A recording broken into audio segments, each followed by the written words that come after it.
Welcome to Trina Talk. This is the podcast where guests share their stories of pursuing their passions, living a fulfilled life, and empowering others.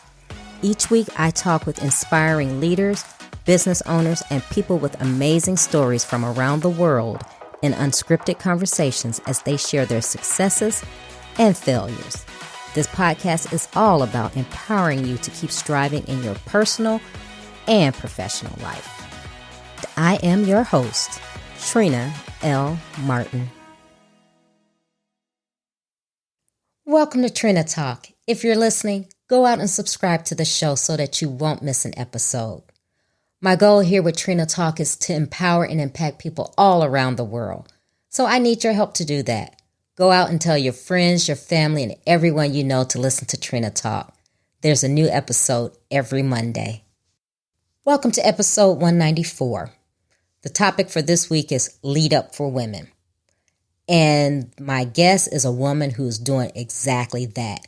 She is empowering and leading other women to not live in that scarcity mindset, but to level up. And I was on her show. Now I've had the opportunity to have her on Trina Talk. And my guest is Colleen Biggs.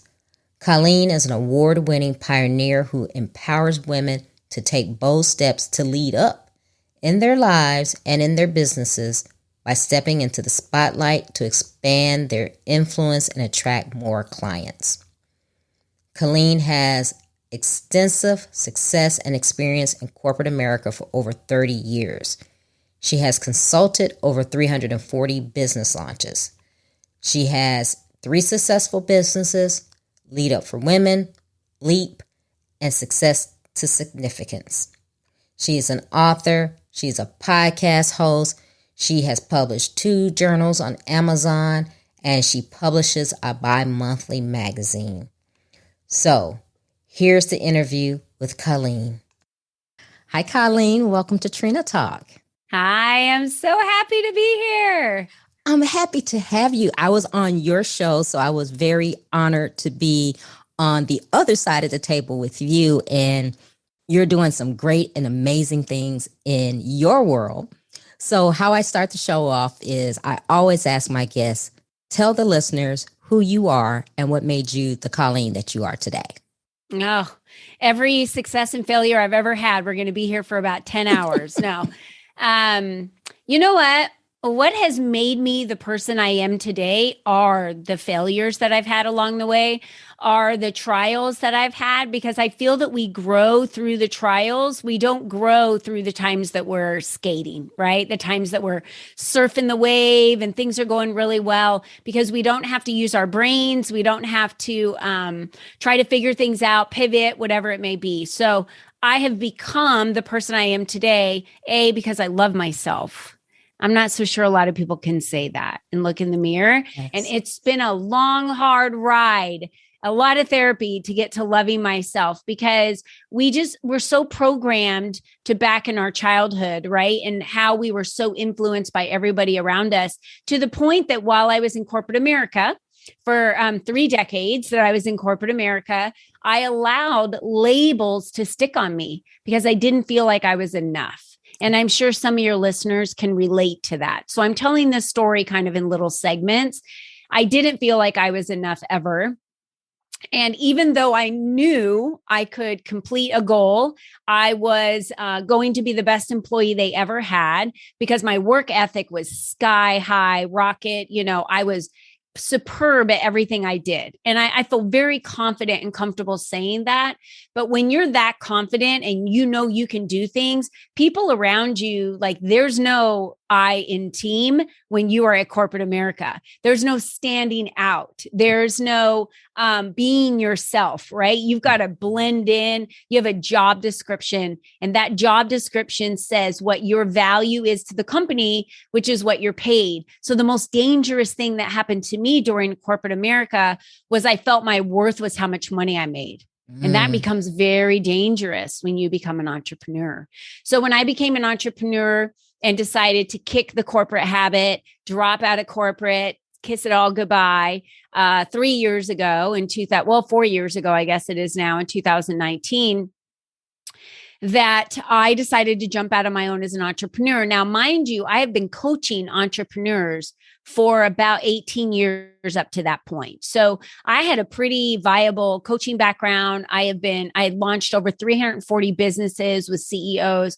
So I had a pretty lucrative skill set going on. Yet when I came out to be an entrepreneur, I still felt like I wasn't going to be accepted in the entrepreneur realm of my skills. And that's another big block, is going from one career to another, or coming from corporate America to entrepreneur. It's like we forget that we had all these skills and possess all this skill set, this knowledge, this wisdom, this experience, and almost like we have to start over, but we don't. I'm here to tell you, you don't have to start over. So I started a community called Lead Up for Women. And I'll tell you why I started.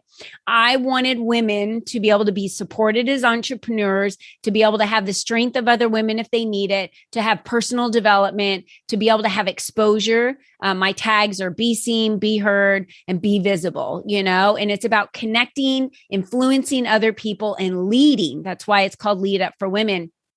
And I created it because all the women that I was surrounded with in corporate America, it was not fun, Trina. Mm-hmm. Like, it was dog eat dog world, one position available, fight to the death to see who's going to get the position.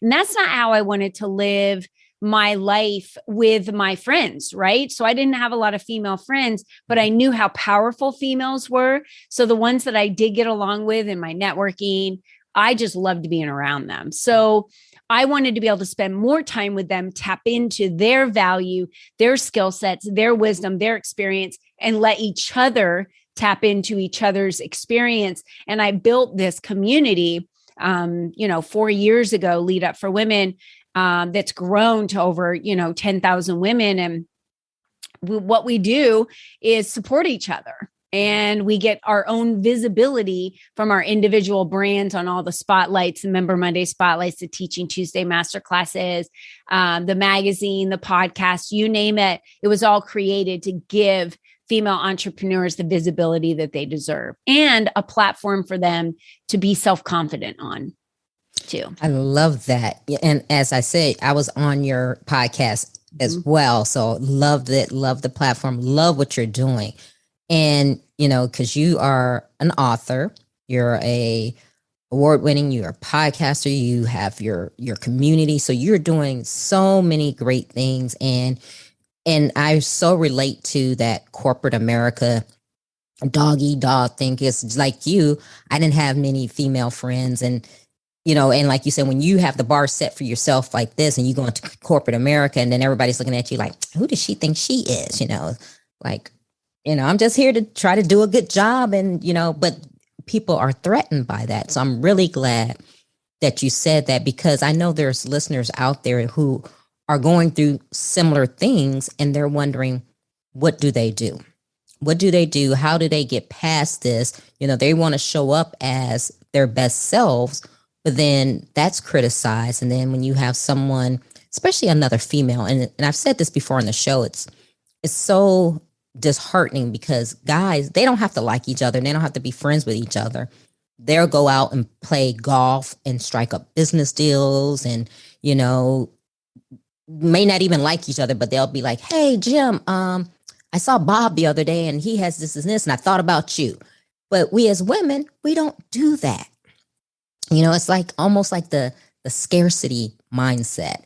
And so, in your business and in this whole line of women empowerment that you have created, tell us what you have seen as far as like that, how maybe you had to help some women get over that kind of mentality to actually help lift other women up. Yeah, I'm glad you said that, Trina, because the lack mindset is a really bad place to be. When you have an abundant mindset, we talk about this all the time in Lead Up for Women, which is and every program that I have, my LEAP program, my Lead Up for Women community. I create community everywhere I go. It's just, I started it at like 5 years old with my, stuffed animals and my dolls, and was singing to them with my little plastic microphone.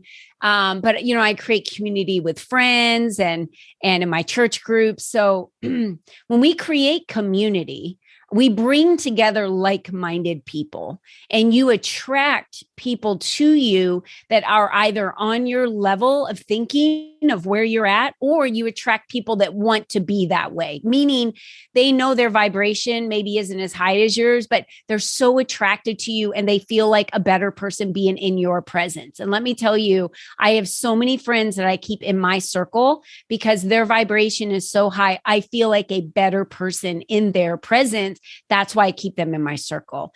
We've got, our 5 people that we hang around with the most, or the communities that you're in. Remember that your network is your net worth. So you want to make sure that you're surrounding yourself with people that bring you up, that fuel your success, that want to introduce you to other women because they're not threatened by you. And we talk about that all the time.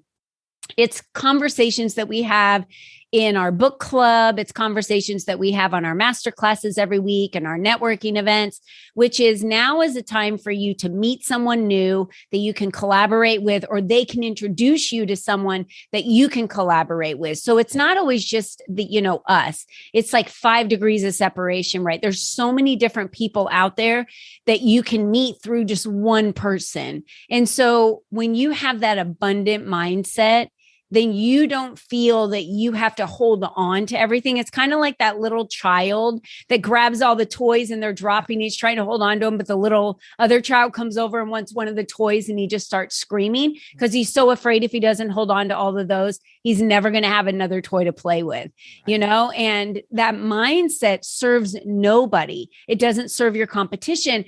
We should keep our competition close. If you were to collaborate with your competition, which I collaborate a lot with other female communities, because one woman might see my community as a benefit to them, where another woman might not see my community as a benefit, and maybe one that I'm collaborating with is a better fit for her. The goal in this is to empower women to make their own decisions, to feel confident and sure about their decisions they're making, and confident and sure about themselves, which is what the secret sauce is. That is the number one thing that makes their business stand out. It's them, no matter what. And people ask me that all the time. Who's your competition? And I always say, I don't have any competition. It's not coming from an egotistical state. I'm just saying that there's a lot of peak performance coaches out there. There's a lot of female communities out there. I don't focus on them. I focus on me and what I have to bring to the table. And I focus on the people I'm serving, period. So I never worry about what other communities are doing or what other coaches are doing. And, we're always just trying to become a better version of ourselves. I love that. Yeah. It's so powerful. And let's go back to something you said at the beginning. You said, your first thing was loving yourself. And tell me how you came to that revelation. Okay. So I don't remember what year it was, but I was working in corporate America and I was in a position where I needed to travel around to about 200 and some stores throughout a 3-year period and gather information from these specific business owners. And I found myself alone a lot, meaning traveling in a vehicle for days where it would be a 5-hour drive from one client to the next. So, I'm not flying constantly. I would fly into a state and then maybe I would drive 2 states and then fly from the next airport to another state. So I found myself alone a lot, and I had not been alone. You got to remember, I'm a mother. I have 7 kids. I had still several kids living at home then. And so I was never used to being alone. And to spend that much time by yourself, you think a lot and you get to realize, do I like hanging out with me? And the answer to that was absolutely no. I really didn't like myself. I didn't like that I was impatient with things. I didn't like that I would get upset by certain things that would trigger me. I didn't like that I was allowing people in my lives that weren't fueling me, that I was tolerating things in my life that I shouldn't be tolerating. So basically, it just comes down to this, Trina. I was not giving myself permission to live the life that I desire to live. And I was super unhappy with that. I was allowing everyone else to dictate kind of by default how my life should be. And I never decided up to that point to live my life by my design, because I didn't think I had the option to do that in corporate America.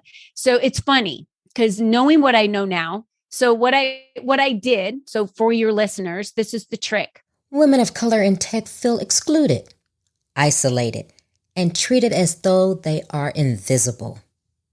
We have to work twice as hard and be twice as good to get noticed.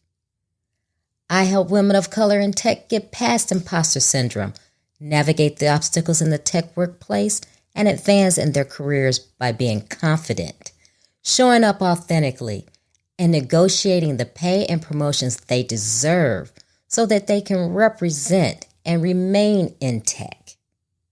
If you are a woman of color in tech and you're ready to take command of your career path, then Tech Trifecta is for you. It's my private coaching program and is now open. Enroll today at tlmintl.link/Tech Trifecta. You got to dive in and write down, what are the things that you want to do? What are the things in your life you want to accomplish? What are the things that you're tolerating that you're just tolerating? You realize it when you write it down that you need to let go, and then start letting go of the things that you're tolerating little by little by little, as much as you can do at a time. And then start bringing things into your life that you wish you could have been able to do that you still haven't done. Because too many of us are living on what I would call borrowed time. And we don't realize that, every day we wake up, it's a blessing. It's not like, it's a gift for us. So if we've only got so much time to live, then it's probably an important factor for us to live out our lives every day the way we want to live. Tell the people we love, that we love them, and realize that the people that have judgment against you, the people that have opinions against you on who you are, or what you do, or what you say, it is their own reflection. Always has been, always will be. It's a direct comment about you. It's their own reflection, really, of themselves that they're saying to you. So when you realize that, you see the comment different perspective, almost with a heavy heart for that person, that they feel that way, and that you wish them to be able to find peace for themselves and joy for themselves. Because listeners, Trina's listeners is who I'm talking to right now. If you are trying to find joy and peace outside of yourself, it's going to be a long journey, because it has to start within. So what satisfies you? What makes you happy? What brings joy and peace into your life? And if you can't love yourself, my gosh, how could you possibly have love or sympathy or empathy or anything for anyone else, right? So it starts with us and filling our cup. And I just started reading a bunch of self-development books and really started down a personal development growth path, which helped me a lot. And I got a mentor. Yes. Huge. I got a mentor. Yes. And let's talk about that, especially for women, because when I was going through corporate America and all that, I didn't have a mentor. Matter of fact, I probably didn't even know what a mentor was. And I know now that's a big thing, mentor. So talk about that. And what exactly is a mentor? Yeah. How do you come across one? Everything. Yeah. So a mentor is different than a sponsor. So there's both, right? So a mentor is going to be someone that you can say, hey, I really feel like I feel comfortable talking to you. I feel that you have more knowledge than I have in this area, or where I want to be in this company, or where I want to get to as an entrepreneur. If you're an entrepreneur, someone that's done it before you, that's in a higher position, or as an entrepreneur, maybe has already, sold so many clients in a year, or produced products, or produced online lead generation. People that have done things that you want to do, right? And this could be a mentor in fitness, right? It doesn't have to be work. It could be a mentor in health and food and nutrition. So by getting a mentor, you're asking a person that's done it before you, will you mentor me? So A, you're asking them to share knowledge with you. B, you're asking them to then hold you accountable for goals you're going to be setting, timelines, things that you say you're going to be doing. That's the biggest piece. And C, you're going to ask them to have regular connections with you. Could be once a month to hold you responsible for things you said you're going to do. But the most important piece of having a mentor is you need to open yourself up to constructive criticism and feedback, which means this happened to me in corporate America. My CEO was my mentor. He took me under his wing. And I remember walking out of a meeting once. And he said, the next time you walk into a meeting, I want you to be the last one to speak, not the first. And I was like, okay. He's like, all right, that's it. And I was like, okay. And I could have taken that awfully and said, oh my gosh, he thinks that, what I had to say wasn't good enough. I could have gone down this rabbit hole forever, right? Of all the things that I did wrong. All I did was take that and say, okay, the next time I walk into a meeting, now that I know what it's like to speak first, I'm going to hold my tongue. I'm going to wait. And then I'm going to be the last to speak. And when I did that, Trina, I got to listen to what everyone else has to say first, which changed what came out of my mouth. And I wouldn't have known that if I wouldn't have ever had anyone tell me to be the one to speak last, right? And so I just think there's so much knowledge and wisdom to learn from mentors. So you need to seek out someone that's done what you've done before. And let me tell you, as an entrepreneur, I've surrounded myself with people that they're not competitive at all. And they want to give you information free. They want to share it with you because they know that they want, we all want to succeed, especially as women. We all want to help each other succeed. So just ask the question. I guess that's the first step. Is so many women don't ask. And they don't ask because they just don't know what the answer is going to be. The worst it could ever be is no. And if you don't ask, it's already no. So you might as well ask. So true. I mean, and like I said, I just love this conversation because we're not taught that. And I don't know why women are not taught to do things like this. We're not taught to negotiate, network, collaborate. It's just, I don't know. It's just something like it's not in our DNA. So we have to learn through these hard knocks.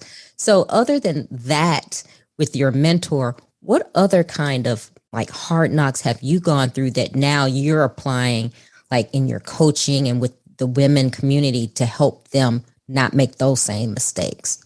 Yeah. I think the first mistake that I made was realizing that my self-worth didn't have anything to do with how much money I made. Right.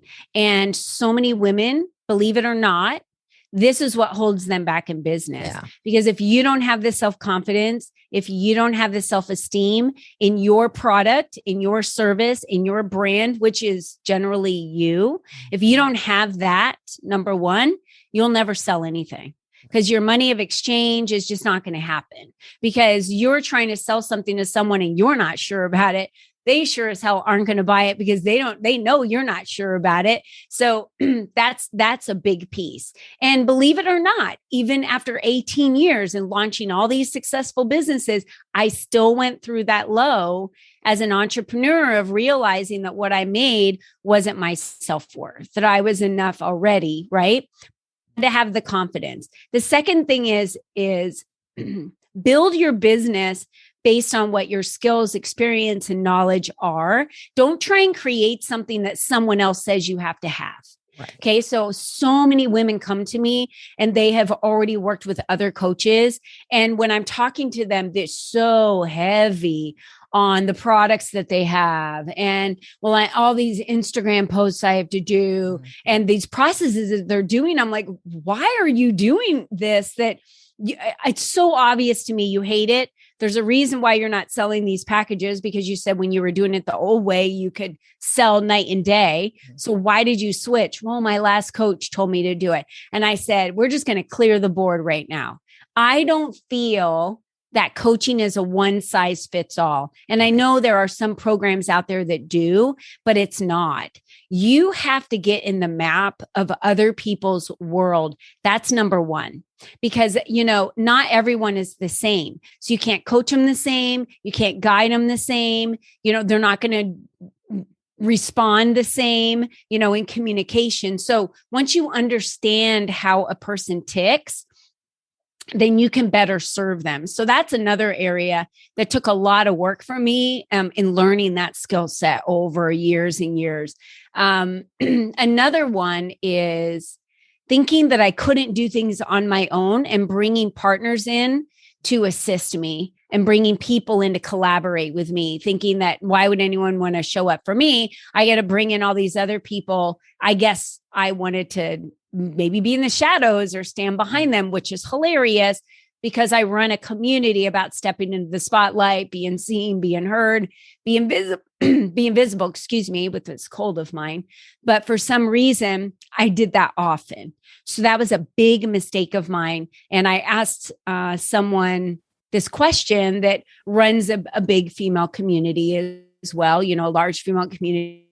I said, if you want advice, what would it be? She said the same thing to me. She said, don't think that you need to bring in other people and partners and, that to do strategies that you can do it on your own. Now, I am certainly not saying that you don't want to have someone that you're coaching with, that's providing you guidance. That's not what I'm saying because I have a coach. My coach's coach has a coach, I totally agree with having someone there to bounce ideas off of, to give you a different perspective. Super important when you're growing a business to have a coach. My point of that is that you can do it and we need to trust our intuition and not feel as if we need someone else's assistance to get where we want to go. Trust yourself. That's a big one. And I didn't always trust myself. I felt like, well, I got to bring this person in to do it with me. And my husband was the one that actually recognized that and said, why is it that you keep bringing all these people along and you don't ever do it on your own? Because you're totally capable. And I didn't realize it till he brought it to my attention. And I was like, wow, I think I do that. And that's interesting, that I do. And I don't know why. Right. Yeah. That's funny because, you have to believe in yourself. You know what you have. And it's funny you say that because I've thought the same thing. It's like, I know I have this expertise and whatever the skill is, but there's like, oh, well, you know what? Maybe I need to take another class because maybe I'm not ready. So I found out that I was like enrolling all these classes and I'm like, why am I doing this? Because I know this. And the person teaching it, I'm like, I could teach them how to do this. I am so glad you said that, Trina, because my next advice to your listeners are we have to start before we are ready. You will ready yourself to death. So it's not ready, aim, fire. That's the old way of doing things. That's the corporate way. They aim for years before they fire, right? It's ready, fire, aim. So you just get out there. And that's one of the biggest principles that I teach in my coaching is about getting ready enough, but then getting it out there. I mean, I've created programs and gotten them out there before I'd even fleshed anything out, meaning no curriculum. I sold it, but then I was like, okay, now I need to create what I'm going to do for that workshop. But I had exactly 1 hour before I spoke at a networking event that I had to create something to sell. And that's why people say you can create money out of thin air. It's like, well, so can you. We just have to, be prepared for it and want it. And then know that, if I sell this, I could totally put something together. I'm not worried about it at all. I can make that happen. So that's where a lot of women get stuck is in the preparation phase where they don't want to show up on a platform of mine because they'll say, oh, my website's not ready. I was like, girl, I started 2 6-figure programs, 0 websites. Let me just tell you, they had nowhere to click, nowhere to go look. I sent them an invoice. So yes, you can do this. You don't need a website. Yes. Oh, and I love what you're saying about just, ready and, get out there because I found that was my mistake. I was going, okay, another class. Oh, and I was classing myself to death. I was, going, well, maybe I'm not. And I'm going, what is your problem? And it took me after spending a lot of money going, why am I doing this? Why am I spending this money on something I already know? I know what my expertise is and where I'm going. And then like you, I started doing like you do. I'm like, yep, I can do that course. Yep, I can do that workshop. And then I'm thinking, Okay, I don't have that created yet, but I can do that. Yeah. You know, my clients never understand when I tell them, when I say, you don't need me. And when we're working together and they're like, why would you say that? And I say, because you have everything you already need inside of you. My only position here is to make you believe it. Right. You've got it. You don't need me. But for now, because you believe you do, just like when we ride a bike and we have training wheels, you believe you do. My goal is to get the training wheels off. Yeah. To me, success is not needing to, to be able to graduate and move forward and level up and then, hire that next coach and that next coach, because they should only be about 10 feet in front of you, right? Or so many years in front of you. It's really tough to work with a coach that has done what you've done so superbly and is 30 years ahead of you. Right. And you're like, there's such a disconnect to like come back down to where I am when you started. Right.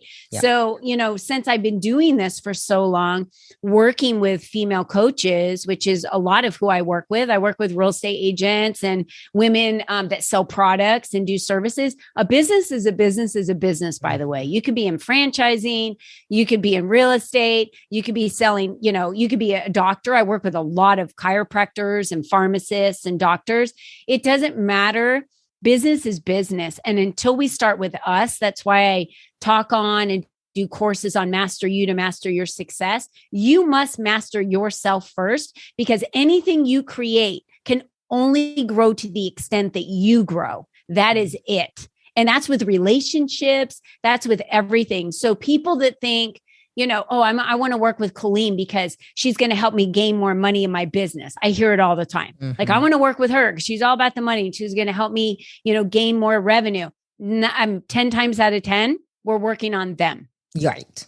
Not their revenue that they're generating. We're working on them. And then when they're all straight and they feel good and confident, they can go and sell anything they've got. Yep. And increase their revenue. That is so funny.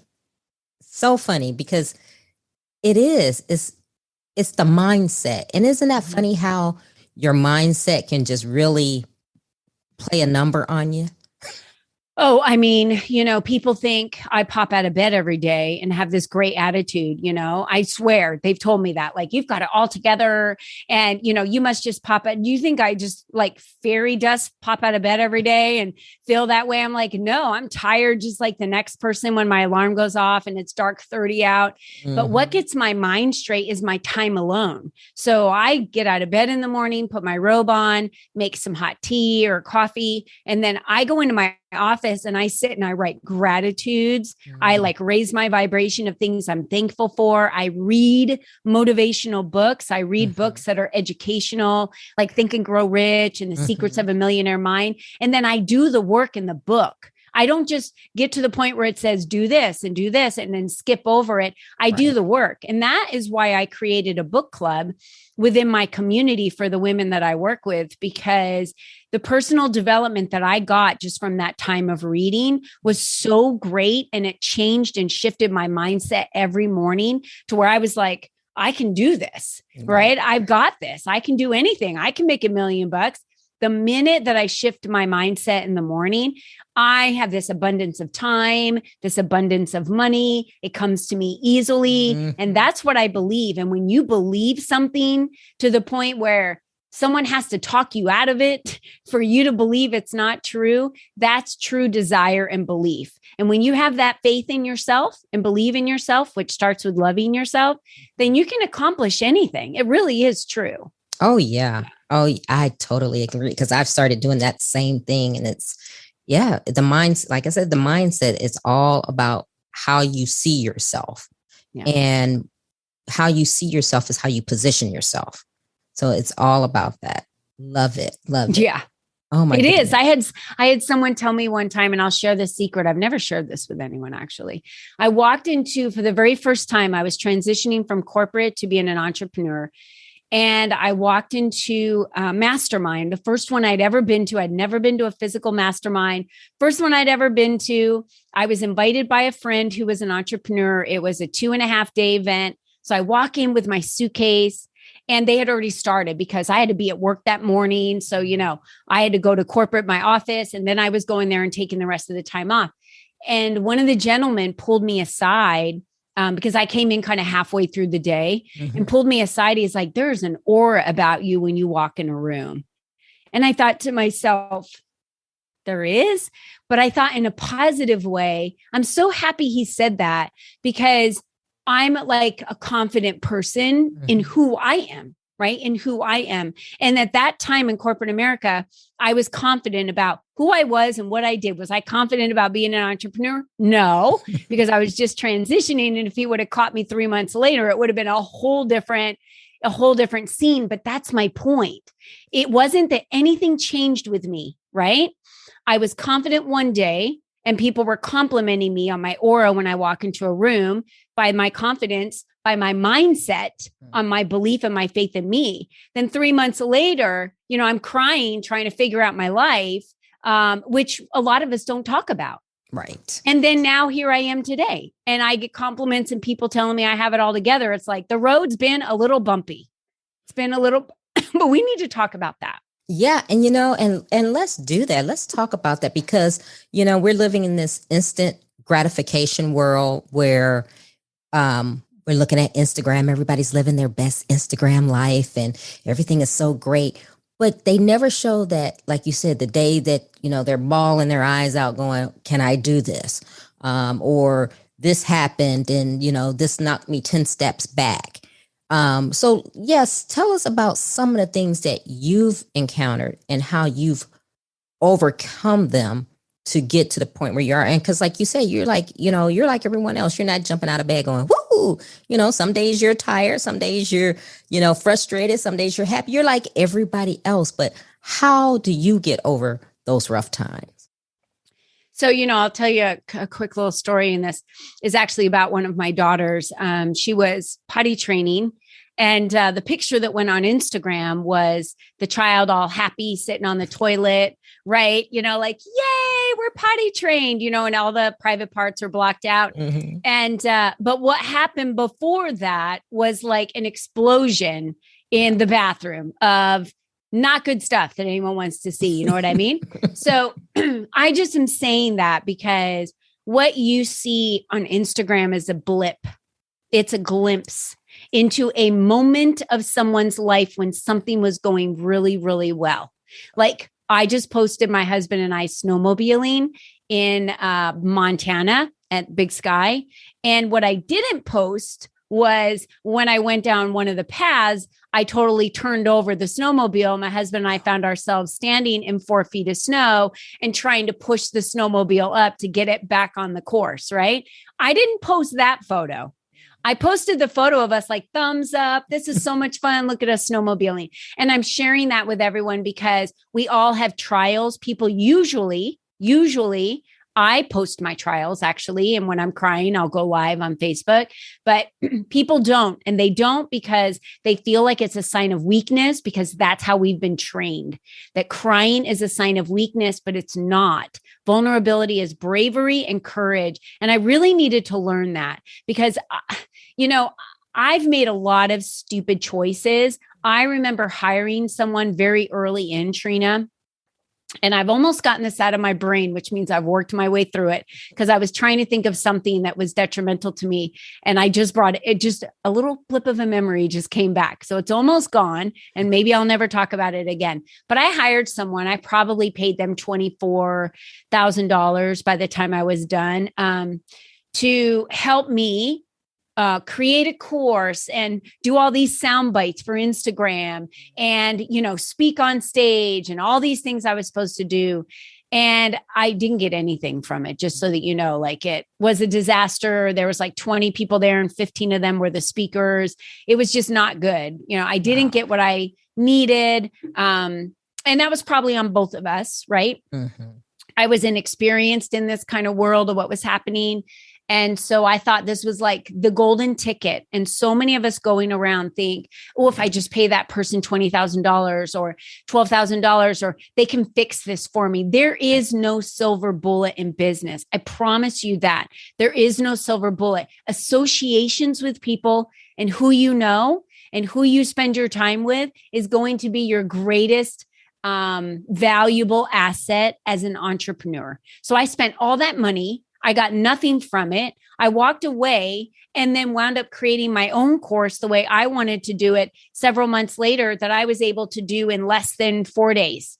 Recorded it, got it all uploaded, created all the worksheets. So again, trusting yourself is so important. I knew that I was reaching and trying to do something I didn't understand, and I wasn't getting the support that I needed. And that was so much wasted time and so much wasted money when I didn't need to spend that money. I had everything I needed already inside. And it took me making that very, very expensive investment for me to realize that. So again, I'm not saying don't hire people in marketing or LinkedIn or people that can assist you through the things you need, their skills and knowledge. I mean, I've hired people to help me start my podcast. These are very important investments that you make so that you can learn how to do it, right? I'm not saying don't invest in those people. I'm saying trust your ability and trust yourself and trust your intuition. And don't think that you have to reach for some silver bullet that's going to just overnight, make your business successful. It's you. It's always been you.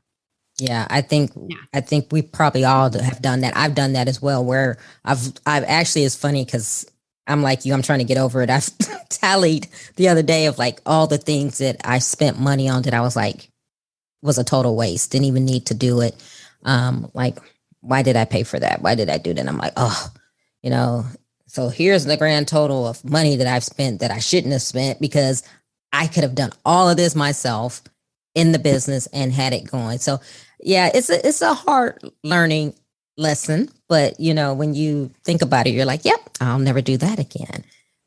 But yeah, trusting yourself is definitely the key to success. It's not thinking, like you said, it's no easy fix. It's not like you're going to pay someone and all of a sudden your business is going to magically appear, and it just doesn't work that way. So yeah, and it's not like we don't need to acquire new skills and constantly be learning, because I really, really, really feel that we need to always be learning, to grow, to be a great leader. Right. But, it's like when you become a mom for the first time, trust that the baby and you are going to be able to figure things out. Yes. Do you need to gain some skill sets and some knowledge and being a mother and what to do and sleep schedules? And yes, you got to do all that. But you also have to trust the relationship that you have with the baby, right? And that you're a mother and your body instinctively knows what to do. The baby instinctively knows what to do. And not that you're starting from, scratch. So trust yourself.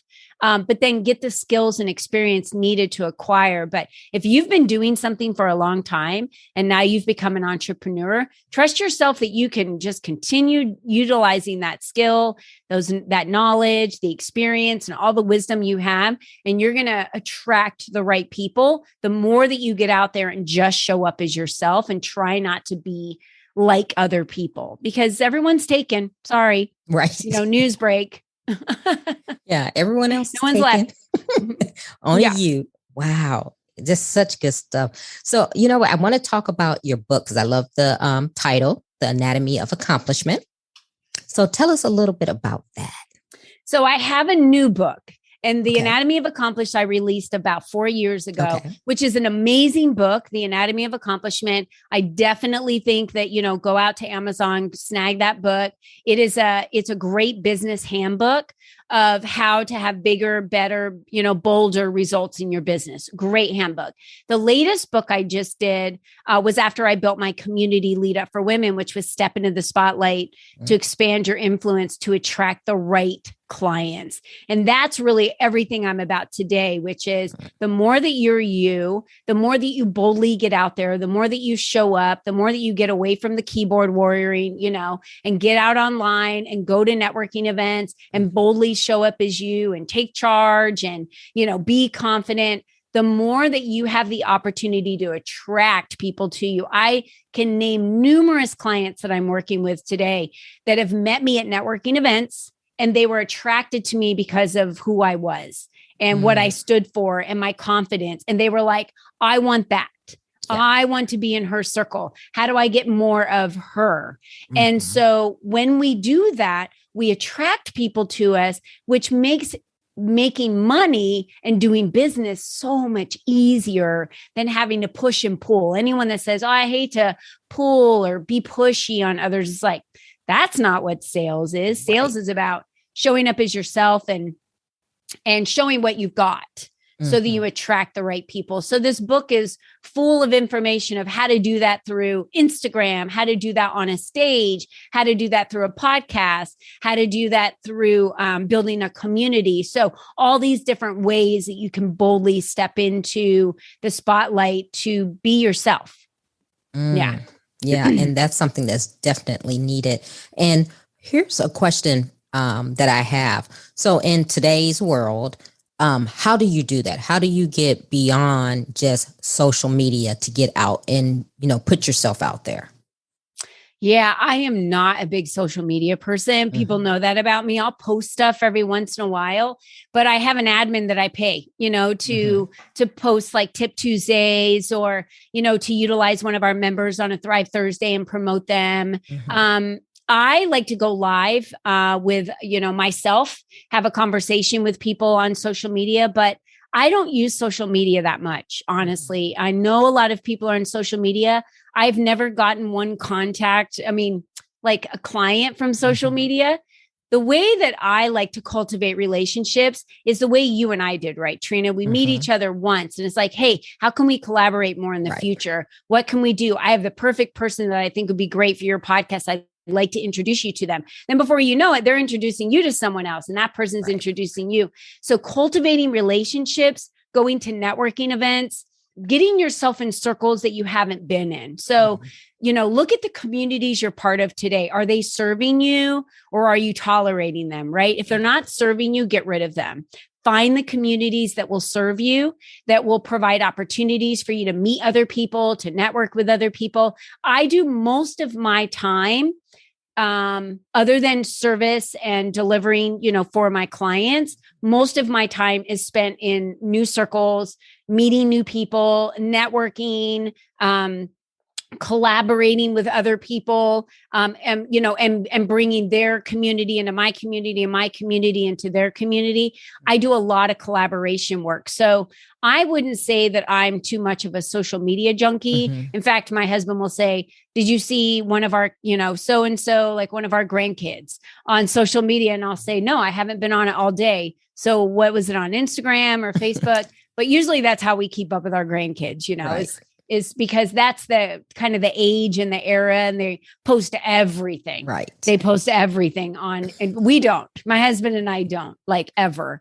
Every once in a while, I'll post some fun photos, but yeah. So I don't believe. I think if social media was gone, it would not change a tick at all in my business because I don't rely on it. I utilize it for people in mass amounts to be able to see videos. But let me tell you, I could just make a video and send it to all of my contacts that I have, in my email, which is way more than, someone that might be following my page, because I care about people. I save their contact. I respond to them. I cultivate relationships. I email them every once in a while. So, I call them on this thing called a phone that we don't really use that often. I think we probably use our phones maybe 5% of the day for phone calls, and the rest of it is social media. Everything online.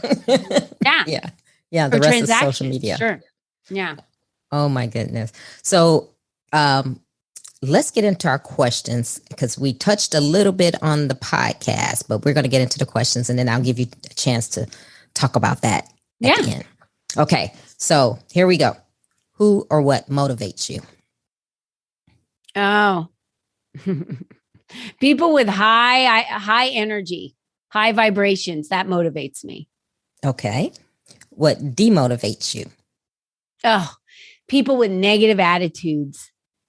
I cannot stand being around people that are poo-pooing on everybody. I really can't. When was a time that something was said or done to hurt you, but it worked for your good? Oh, one of my CEOs once said that I was a bull in a china shop. And I was like, whoa, that's not very nice to say to someone. But then I thought to myself, I I think I know what he meant it by, but then I saw that as like, there is no way that I can walk into a room and people and go unnoticed. So I was like, you know what? I'm going to take that as a positive, even though I know he said it is a negative. I took that as a positive and utilized it for good. Yeah. Good. What is your fear? Besides snakes and spiders and drowning to death, or burning to death. Yeah. Those are my biggest fears. But right now, I would say in my life, my biggest fear would be losing my husband. Yeah. Okay. Is there a time when you wish you had done something that you didn't? Yes. When I was younger, I was into marathons and fitness. And I mean, I still am into fitness, but I was in such good shape. And I kept wanting for my body to look better. And I would starve myself and I would do all these things because I didn't see the beauty in what I had created and all the hard work I had done. And then when I got to the age that I'm at now, which I'm turning 50, it's like, yeah, I'll never have that body back again. And I have to say that appreciate all your hard work and everything you do and what comes from it. In the journey, just enjoy the journey, and don't always be reaching for tomorrow. Enjoy the journey. I love that. Is there a time when you wish you had not done something? Yes, there was. Do I have to disclose what it is? You don't have to. Let's just say I got divorced. So okay, we'll just move on from that one. We'll move on. What is your definition of success? Oh, happiness, joy, freedom of time, and freedom of choice. That is my definition of success. Doesn't look like that for everybody else, but when you have those things, you can do anything. Right. How do you recharge? Oh, on a beach somewhere. That is my recharge. So being on vacation with my husband, it could be anywhere in the elements. So I love to be out in nature or on a beach. That's how I recharge. What are you awesome at? What am I awesome at? Motivating people. I'm awesome at motivating people to be their best version of themselves. What legacy do you want to leave? I want to leave a legacy that started a movement for women to hold more positions in Fortune 500 companies, for women to not just run entrepreneurial businesses to pay for a side vacation, but to, make millions of dollars in those businesses, for women to really believe that anything's possible. And I just want to start that movement and leave that legacy that continues on after me. Great. So Colleen, tell the listeners about your podcast, how they can connect with you, if they need your coaching and everything that you have going on. Yes. So for 3 years, I ran the Lead Up for Women Speak Up to Lead Up podcast. And I'm rebranding it in 2022 to Colleen's Inner Circle. And I'm going to be talking a little bit now. I'm going to be talking more in depth instead of just about speaking up. We're going to be going into the areas in your life like faith and family and friends and fitness and your career and the things that, the things in your life that create who you are, that help you be successful. And so you can find me anywhere online at Colleen Biggs or at Lead Up for Women. And of course, you can go to ColleenBiggs.net and find me there. You can get links to all of my books that I've published. I think I'm actually up to 7 now in 2022. And you can also get links to my community and learn more about me and what I have to offer, for anyone that's looking to be in a community to be able to elevate themselves personally and financially and really, get on the right track with their business. Oh, great. Well, Colleen, I thank you for being on Trina Talk. It's been an amazing conversation. I love what you're doing, and I know the listeners have learned a lot and gotten some really great gems that you're putting out. So thank you so much. Oh, you're an amazing host, Trina. Thank you so much for having me here. I had a wonderful time. I want to thank my guests for being on the show, and I want to thank you for listening. I hope you enjoyed the show, and don't forget to tune in next week.